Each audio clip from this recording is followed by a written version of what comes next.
Welcome back to International Radio Show with your host, Dr. Sharon Barnes, and we've had an information-filled show today with attorney Charles James talking about everything from ADUs to land development to entitlements, and hopefully, empowering and open up the minds of people who have purchased property and haven't done anything with it to make it income generating in a number of years to give you a resource to reach out to.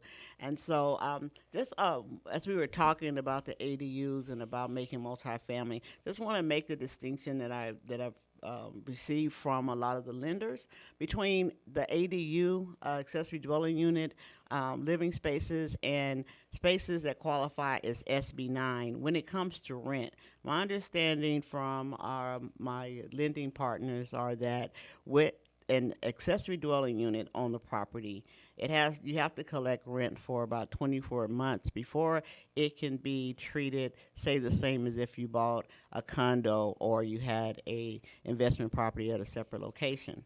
However, with some of the nuances that's required for SB9, if it's considered an SB9 unit, you can start calculating and counting that rent towards your income from day one.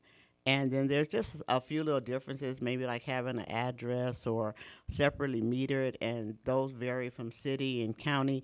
But just to know that now you're starting to see ADUs versus SB9 units, and so we'll be, dealing with that in a little bit more detail. But I want you to know that distinction is out there. There's different benefits, and again, this is the little nuances why you need a qualified team working on your side to keep up with the changes, the laws, know the differences when it comes to construction, and sometimes when we talked, Charles, about having a team and being knowledgeable and so forth. But also that there's a lot of value added in being able to take the design that they have in mind, the location of the ADU on the property, and give them some economic suggestions that will keep them in budget or be more cost efficient and that type of thing. So I mean, if you could talk a little bit about that, and then we're going to tell them how to contact you and what the next step should be. When you look at the budget for and staying in line with the budget, again, it goes back to experience, and it's hard to really define that because everybody comes with a different bag of experience. Exactly. And then one of the things is that some of the building departments have, for lack of better terms, cookie cutter model type of ADUs that you could build. But we have to be careful with that because land structures are different. So we don't know whether we would have setbacks that would accommodate what the city is looking for. And so we just got to be careful in looking at that. But that's one of the things. And then, as I call it, KISS, keep it simple. Just keep it simple. If you keep it simple, then you don't have to worry about building something that is complicated or something that is going to could be a cost overrun.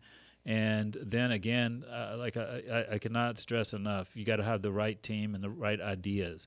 And, we would have to sit down with you and share the ideas that we have in terms of looking at the way we would go about developing your ADU or even any of the projects, the multifamily projects, the commercial or industrial project, and looking at how we're going to develop it.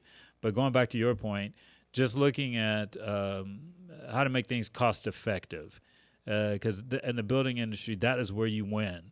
So when you're watching the clock, what you're watching actually is the cost on the building, and you're seeing if you're in step with the time, the Gantt chart that you have set up for building.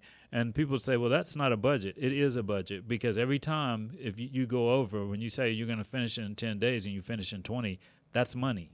Exactly. So that's your budget being burnt up. And when you look at the products that you put in the property and you say, okay, I want a Taj Mahal type of ADU, and you put expensive product in there, it's going to cost you a lot more.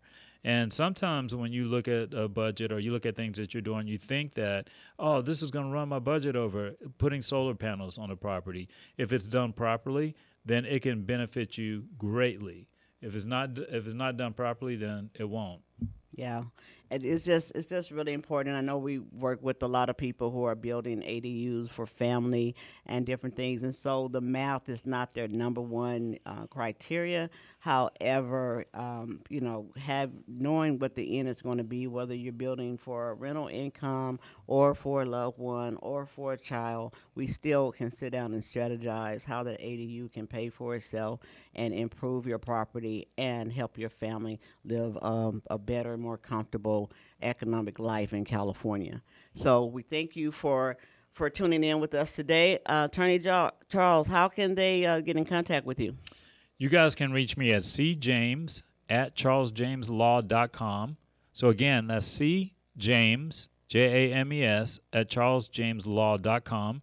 The phone number you can reach me at is 626 428 3113. 626 428 3113.